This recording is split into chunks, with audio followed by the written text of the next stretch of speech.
Magandang hapon mga kabay. So ito po yung pangalawa kong repair mga kabay, 39150. Ang model po nito mga kabay, dito 6411 heat gun na DeWalt yan. So yan mga kabay, nakasaksak po yan. Yan.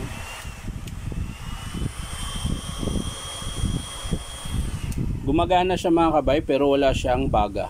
So titingnan natin mga kabay kung bakit ayaw nyo mag-init. So tara, samahan nyo ako. So yan mga kabay, bubuksan na natin.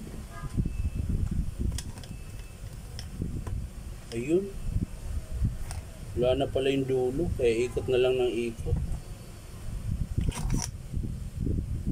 So testing muna natin mga kabay. Baka ito lang po ang dahilan. Hindi talaga mga kabay. Ayaw talaga niya magbaga. So titingnan na lang natin sa loob kung anong nang... So yan mga kabay, nabuksan ko na. So titingnan natin mga kabay kung bakit ganoon. Ayan. So dito sa PVC board mga kabay, sira po siya. Ayan po. Yung pinakapihitan niya po, kalas na po. Ayan. Ayan. Nabali. Ayan. So sira po itong PVC board. Ngayon titingnan natin yung element mga kabay kung may patit.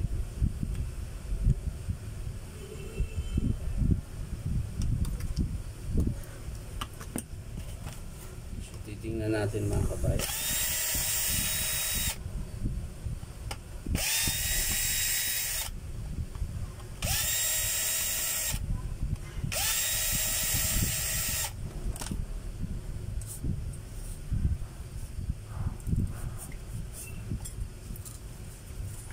Ayun, meron din mga kabay. Ayan. Ayan, daming putol mga kabay. Ano?